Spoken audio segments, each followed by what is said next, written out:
Boise State announcing today that Dirk Koetter has been hired to fill the role of offensive coordinator for 1 year. Does any of this sound familiar to anybody out there? My reaction waking up to this news, because I'm on a weird schedule right now. I wake up between 11 and noon, and I just woke up and saw this. My reaction to waking up and seeing this news, first and foremost, is, what? I don't think anybody saw this coming. I know a lot of you wanted me to do a video where I talked about the offensive coordinator recruiting search and who I thought was going to come up, and unfortunately just did not have time to get to that. But I'm glad I didn't put something out on that right now, because his name would not have been anywhere in the video. If his name was on the video, it would have been part of the candidates that were the unrealistic ones, the ones the fan base would love to see, but had no chance of coming back here. Right up there with, Chris Peterson and other guys like that, the fan base would love to see come back to Boise State, but there's just no way. There's just no way he was going to do it. Well, Dirk Koetter has come back to Boise State again, our King Arthur, when we need him most, when Boise State is in its most dire situations, when it is in its most critical time of need. He arises from the ashes of our history and returns to bear the sword for Boise State again. He's done it before. He did it in 2021 when Tim Plow was fired, and he was just an analyst on the sideline for Boise State, and they said, hey, can you come in and fill this role? We need you to fill this gap. And he said, okay, my son is on the team, and he said it publicly, I'm doing this for my son and for his friends. I don't want to get back into coaching full time. I'm retired. I just want to play golf. I'm not going to recruit on the weekends. The weekends are my own. I'm coming in and I'm filling this billet for you until you find somebody else, and then I'm done. This is a little bit different because he's been hired to a full 1 year contract. You have to assume that he'll be doing a little bit more in-depth, hands-on in the coaching role and the recruiting role as well. But it's a tell as old as time so far in the last couple of years for Boise State. When we need him most, Dirk Koetter returns to our program. His qualifications are unmatched, obviously. He's a 5-time former offensive coordinator at the collegiate level, 4-time offensive coordinator at the NFL level. He's been a head coach at the collegiate level twice, including, of course, Boise State 1998 to 2000, helped build the foundation of what Boise State would eventually become. Of course, Dan Hawkins taking over after that, and then building Boise State up into the WAC champion program they became after that. He was a NFL head coach for the Tampa Bay Buccaneers from 2016 to 2018, and he is now back coaching at the collegiate level. The question has to be, why? Why did Boise State go with Dirk Koetter? Obviously, besides the fact that he's the most qualified candidate of any candidate for any program out there. Boise State right now has the most overqualified, the most experienced offensive coordinator in college football. There is not another program in college football that has an offensive coordinator the likes of which Boise State has right now. Name another program that has an offensive coordinator with the resume, NFL head coaching resume, that I just listed for Dirk Koetter. It doesn't exist. He is without a doubt the most experienced offensive coordinator in college football right now. And his name was not on anybody's likely list to come to Boise State, and he's only signed a 1 year deal. So why is he the offensive coordinator right now? Well, the first reason that has to be looked at is that Boise State was blindsided by Bush Hamdan. This clearly shows that they had no indication that he was going to be leaving before Kentucky came calling and he was gone within a week.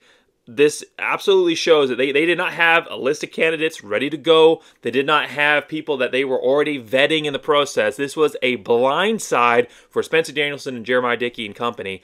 And so this shows that they were not ready to go through the whole process of bringing somebody on right now. And so Dirk Koetter, they go to him. He says, I'll come back and I will be there for this program one more time. Looks like he maybe got a little bit bored out in retirement, so he's ready to come take the reins of what is going to be, we'll cover this a little bit later in the video, one of the most exciting programs in college football. An almost guaranteed college football playoff lock right now.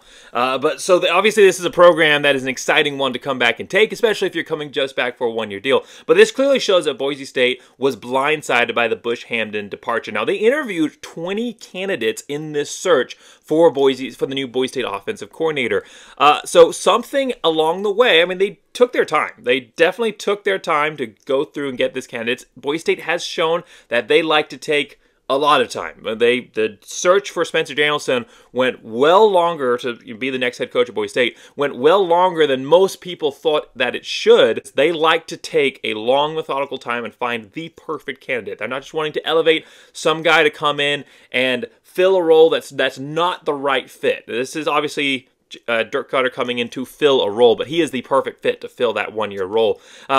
But he's really the only guy who could come in and do that for that one-year cycle for them. They want to find somebody who can be here for the long term. So the reason that Dirk Koetter is now sitting here and only coming in for 1 year means that he is a stopgap candidate.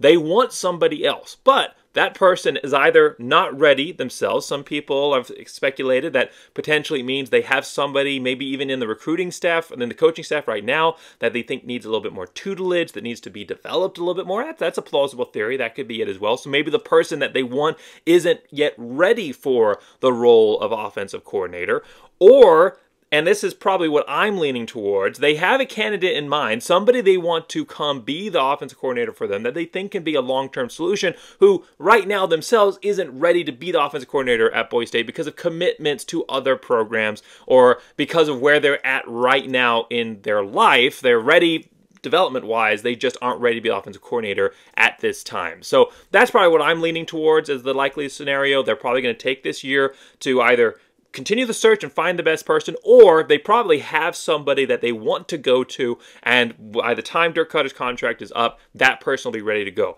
One potential example, and I'm not really basing this on anything hard, solid, but Spencer Danielson did recently follow the co-offensive coordinator at Liberty University, my other school.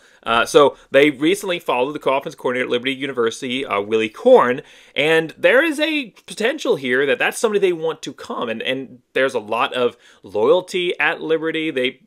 Chadwell is a great head coach who breeds a lot of loyalty and commitment from the people that are underneath him, and maybe Willie Korn, he's only done 1 year at Liberty, maybe that's the guy they want to go to, and he wants to finish out his contract with them, do another year at Liberty. I'm not actually sure how long his contract is, but give them a solid 2 years and then potentially move on to a program like Boise State. That could be the answer.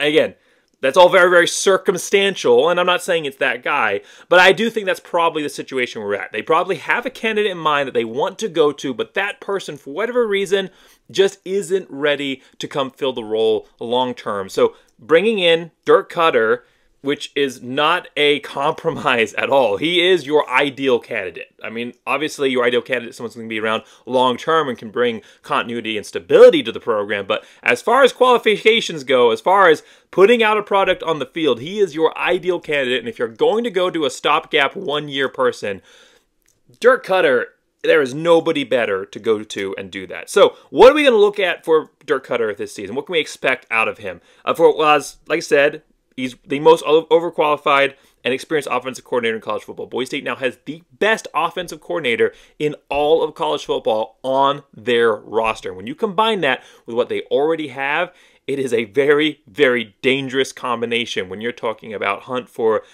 not just a college football playoff spot, but a college football playoff run. What we can expect out of this roster, well, and out of this offensive system, well, first off, Dirk Koetter is going to get the absolute max potential out of this roster. He is going to be able to develop these players in a way that they may not ever see again in their career, either collegiate or NFL level. It is very, very rare as a player that you get to be on a roster where a former NFL head coach is interacting with you every single day and coaching you and developing you and using the wealth of his experience to make you better. These players, this isn't just, some camp where Russell Wilson is coming over to talk to the quarterback room or something like that Boise State's had those opportunities to do in the past when he was with the Seahawks. This is your coach, and it's Dirk Koetter. And he's going to be in your locker room, committed and dedicated to you every single day. So guys like Malachi Nelson, who said they wanted to come to a program that would develop them, wow, you just got more than you even bargained for with a coach like Dirk Koetter. So this is going to be an incredible roster that Boise State brings in, but they're also going to get an incredible level of development and coaching. He's going to get the maximum potential out of this roster. He has the wealth of experience. He has the knowledge from the multiple different systems that he's ran, that he can look at this roster. There's some new pieces coming in. There's some guys that are already set, but maybe need to be shifted around or need to be worked on a little bit. I mean, Boise State had a great running game last year, but their passing game still struggled. It's been struggling for a while now, and they need to put those pieces together. This is a guy that's going to be able to come in and put the pieces where they need to go, and not just look and say, all right, I want to run a specific system. He's going to be able to look at the offense that Boise State has, the players that are on this roster, and run a system that fits to their strengths. Now, he is going to want to run a balanced offense. He's going to run a balanced offense. We saw that when he came in last time in 2021. Initially, he ran the system that fit best to Boise State's roster at the time. Taylor Green, George Helani, Ashton Genty, those guys were running the ball, running Taylor Green. It was almost like watching almost an Army offense at times with the amount of running that Boise State was doing. But throughout the season, after he got his feet under himself a little bit, stepping into that role, and the players got used to him, he started to work in a little bit more of a balanced attack. We saw versus Colorado State, where Boise State went very, very pass-heavy. In the Mountain West Championship game, it was very clearly a balanced attack. Now, whether or not that was the best decision to go to at the time, who knows? But he wants to run a balanced attack. So he has a full spring camp. He has full fall camp to develop these players, to fit them in the offense that they need to. And if they're capable of reaching that level of balanced offense, that's what we'll probably see. Now, new quarterback coming in Malachi Nelson, or a freshman quarterback recovering from injury, and Maddox Madsen, who saw experience last year, but is obviously still inexperienced and also developing from injury. So you have a little bit of uncertainty at the quarterback position, and also a wide receiver room that lost their number one guy, brings in a lot of talent, but your running game is where you have the most strength. So I anticipate that this will be a balanced attack with a run-heavy focus, but absolutely expect that throughout the season, if they're not ready game one, at some point throughout this season, you're going to see Boise State shifting more towards getting that passing game involved at a high level for Boise State. Will he recruit? That's the big question. He didn't last time, but last time was really an emergency measure. This isn't so much an emergency. This was a in-depth recruiting search, and they went to him and they brought him on. He's got a full 1-year normal contract. I would anticipate he's going to be more involved. I anticipate he's going to be hitting that recruiting trail. The question here is, and this is where this decision has been questioned by some people on Twitter. People are excited about this. They want to see Dirk Koetter at the reins. But at the same time, it's not necessarily the perfect go-to. You wanted a guy that's going to bring you longevity and success. And even if Dirk Koetter is hitting the recruiting trails aggressively, and a guy with his experience can definitely recruit, it is going to be a little hard to say to a player, hey, come to my system, I'm not going to be there next year.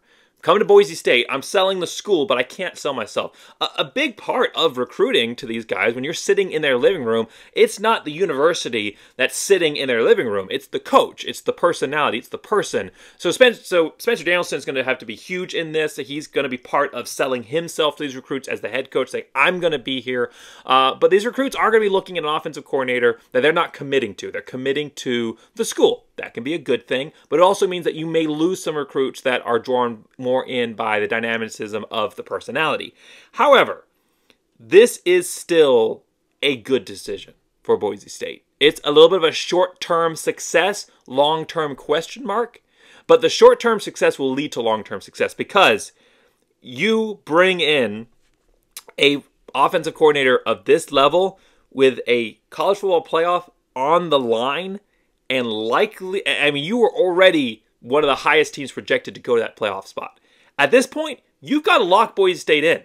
I mean, if you are a betting man out there, you have got to start putting some money down on Boise State getting to the college football playoff, because this has got to be the team you're looking at from the group of 5 to represent in the college football playoff right now. And if Boise State does make the college football playoff, it doesn't matter if their offensive coordinator is only here for 1 year. The exposure, the revenue that will generate, in addition to hopefully locking down another exciting, explosive offensive coordinator long term, all of that will combine together to negate any of the long-term potential impact from bringing in a guy for only 1 year that might have on recruiting. If you make the playoffs, none of that matters. Recruits are going to want to come to a school that they know is having a chance to go to the playoffs, and you're going to bring in high-level recruits, just like Boise State did this last year, even without a proven system, having gone through and not had a great year, one of the worst years in school history, and a brand new head coach, and they still brought in the highest rated recruiting class in school history. And after the offensive coordinator left, all those guys chose to stick around. So Boise State's already selling the school. They're already selling Spencer Danielson as the head coach to these guys, and they're deciding to commit and stay, bringing in Dirk Koetter. The one downside being potential impact on recruiting. I don't think that's going to have a major negative impact. And especially, like I said, if Boise State gets that CFP. The last bit of this video is talking about that because Boise State right now, like I said, has got to be a CFP lock. Right now, they already had coming into, without Dirk Koetter, they already had coming into this season the deepest, strongest running back room of any Group of 5 team and better than most Power 5 teams out there. With Genty, Dubar, the new guy Dylan Riley, potentially Sire Gaines, also not to mention Dudley and Crow on this roster. This was, without a doubt, you've got potentially, I mean, Dylan Riley and Sire Gaines, those guys are unproven, but you have potentially Group of 5 starters in 4 of those slots. I mean, Genty could be a Power 5 starter almost anywhere. Dudley, Dubar has shown a lot of potential as well, so he could potentially start at some levels as well. And you already had one of the deepest running back rooms in the Group of 5 in college football in general, and the best returning running back in college football on your roster. Add to that a 5-star quarterback transferring in, or potentially the guy that beats out a 5-star quarterback, Maddox Madsen. It is going to be a battle of the bests there. If Malachi Nelson does not win the starting job, it's not because he proved to be a disappointment. It shows that Maddox Madsen stepped up like he has done time and time again throughout his short time here at Boise State to prove that he deserves to have that shot. So you had already one of the best quarterbacks in the Group of 5 guaranteed coming out of your spring training. Either Maddox Madsen, who showed that he had a lot of gumption last year and a lot of ability to run this offense successfully, or a 5-star quarterback. You had one of the deepest running back rooms and one of the best quarterbacks in the Group of 5 running your offense, regardless of whether it's Nelson or Maddox Madsen. And then you had the best wide receiver class that Boise State has ever seen. And I am saying that emphatically. I mean, the 2007 Boise State receiving class was probably the best in the history of Boise State coming into this. That was the class that had Titus Young, Austin Pettis, Mitch Burrows. That was a stacked class. But this wide receiver class, and it's all potential, it's all speculation right now, but when you're looking at the metrics, when you're looking at the numbers, I absolutely believe that this is the most exciting wide receiver class Boise State has ever brought in. And by the time they are all said and done with it, especially with quarterbacks of Nelson and Max Madsen's caliber, and now Dirk Koetter, I believe that you're going to see guys that are going down in Boise State history just like those guys did. I mean, looking at these guys, Cam Campers looks like Austin Pettis to me. He looks like he could come in and be that Austin Pettis #1 wide receiver. Chris Marshall, he's got some off-field issues that he had to deal with, but hey, so did Titus Young. And I think that he could come in and be that. He looks like he could be that Titus Young for Boise State, that explosive ability. Boise State's bringing in a athlete and a quarterback, wide receiver potential type of guy in Cameron Bates. He reminds me a lot of Shane William Rhodes. Boise State's got another, and these guys are all, not besides Cameron Bates, these guys are all tall. They're all the wide receivers Boise State brought in are all 6'3", 6'2" plus. Tyrone Jackson, he's another 6'3" guy. He might not even start or play this year, and he is just one part of the depth of this roster. That shows when you bring in a guy like Tyrone Jackson, and there are other wide receivers who are more exciting than him, that shows the potential of this class. So you already had one of the deepest running back rooms, one of the best quarterbacks in Group of 5, one of the most exciting, explosive, fast wide receiver classes Boise State has ever seen. You have an offensive line that is mostly intact, only lost 2 guys and brought in some good replacements. Then you go to the special teams. You have the best kicker and punter in the country combined. You brought in Stacy Collins, who was coaching at Penn State, and he came back to take the same job at Boise State. So you now have a Power 5 special team coordinator as your special teams coordinator.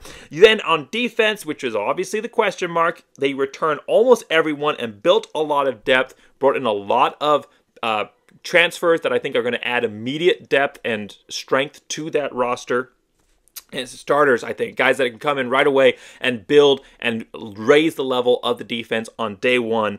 And then you have a schedule that, while tough, you combine it with this roster and this coaching staff, Boise State has got to be the team that you look at to end up in the CFP right now. They're playing in the strongest conference. The Mountain West was already the strongest conference, and now they are bolstered by the alliance with Oregon State and Washington State that are now going to be playing all the members of the conference. Even though they're not officially members, having those two teams playing throughout the Mountain West this year is going to add to the strength of schedule, the out-of-conference strength of schedule of every Mountain West team and elevate the conference as a whole. Boise State right now is playing 3 Power 5s this year in Oregon, Oregon State, and Washington State. And yes, you can argue the semantics of Oregon State and Washington State being Power 5s, or even if the term Power 5 exists anymore, if it's now Power 4. But regardless, even though they had a lot of guys transfer, they're still at a Power 5 level on their roster overall. It hasn't taken the total attrition yet. So they have 3 Power 5 potential wins on their schedule. If Boise State just wins 11 out of 2, even dropping 2 games, and they are conference champions of the Mountain West, without a doubt in my mind, they are going to represent in the college football playoffs. Last year, Liberty being advanced to the college football playoffs, while great as also a Liberty fan, was a major indictment against the rest of the group of 5 conferences. The MAC champion, who had 11 wins, they didn't get to go through. The Sun Belt Conference champion, who has also had a lot of, they didn't get to go through. The Mountain West champion was Boise State. We were never in the running because of how many losses we had. But what the committee said when they were comparing SMU and Liberty, a 13-0 Liberty team and an 11-2 American Athletic Conference team, what they said was that when they looked at their strength of schedule, they didn't see much difference. That is a massive indictment against the American Athletic Conference. Conference USA is the garbage barrel of college football. They are the refuse of college football. The only team of any worth in that entire conference is Liberty. Every other team there are the discarded remains of the conference realignment system. There is not a single other team there that is of any note or quality. They are absolutely trash. And the American Athletic Conference was compared favorably to Conference USA when they looked at the record overall. They said the 2 losses, that we're not going to consider. We don't care, SMU, that you lost to 2 Power 5s. That doesn't add to your strengths. So now we look at your wins. You won 11 games. Liberty won 13 games. We look at your strength of schedule. They're not that far apart. That is a massive blow to the American Athletic Conference. To say that the American Athletic Conference at this point in time is similar in any way to Conference USA shows the power divide that the Mountain West has now established itself. Mountain West was already the better conference, but the American Athletic Conference was able to sneak by with over-promotion, massive propaganda campaign, and East Coast bias. Well, that's gone. They're not being looked at as that same conference. The Big 12 has scraped that conference bare. They are no longer looked at as that same level anymore. So now the Mountain West, in not just being the factually better conference, is also now not having to compete with an overhyped and bias towards the American Athletic Conference. So Boise State, if they get through 11-2, and they're also going up against an 11-2 or even 12-1 American Athletic Conference team, I think Boise State gets through. And let's assume American Athletic Conference is 11-2. You compare the 2 conference champions, Boise State's going to be better. They're going to have 3 Power 5s. So they'll have at least 1 Power 5 win on there, if not more. I mean, they could conceivably win 2 of those games in the Power 5 conference slate and then lose a couple games in conference. So Boise State is going to have at least 1 Power 5 win. They're going to have a win in the best conference in college football. They're coming in with a lot of hype. They're probably going to be a preseason top 25, which always helps when you're talking about establishing your baseline. As long as the American Athletic Conference champion has the same amount of losses or even 1 less, Boise State should be able to get through, assuming the MAC is out of it and that the Sun Belt is a similar setting with 11-2 or 12-1. Boise State should be able to beat them out. Liberty, 13-0. I love my Flames just as I love my Broncos, but 13-0 in Conference USA is not going to get you over Boise State. There's no way. That conference is so weak. It is so trash, and Liberty plays nobody out of conference. So Boise State, if they get through at 11-2, I believe, if you're just comparing Liberty and Boise State, I think it would take a 10-3 Boise State team to lose out to a 13-0 Liberty. As long as Boise State only has 2 losses, with this roster, with this offensive coordinator, with the preseason hype that's coming in, they're going to be in the playoffs this year. This is such an exciting time to be a Boise State Bronco. Oh, and hey, by the way, this offensive coordinator leak announcement totally overshadowed the fact that Jeremiah Dickey brought in another $1 million donation today. Announced today that Jeremiah Dickey brought in another $1 million donation for the school. So Boise State is at an absolute zenith right now. We are back in a way that cannot even be overstated. Boise State is back to the 2009, the 2010 days. This is the Boise State of old. We are Boise State, and we are back, and Boise State is going to the college football playoffs this year. Without a doubt, this is going to be one of the most exciting, anticipated seasons for Boise State ever. So make sure that you like and subscribe. This whole offseason, I'll be doing my Boise State preseason preview like I do every single year. I'm bringing in great guests to preview the defense, offense, special teams. Former Boise State safety, current NFL safety, J.L. Skinner is going to be coming on the channel to preview the defense with me next week.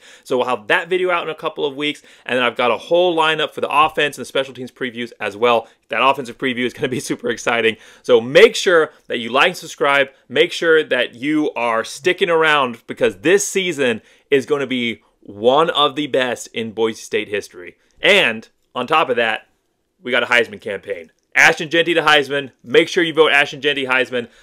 Thanks for watching. Make sure you like and subscribe. And as always, go Big Blue!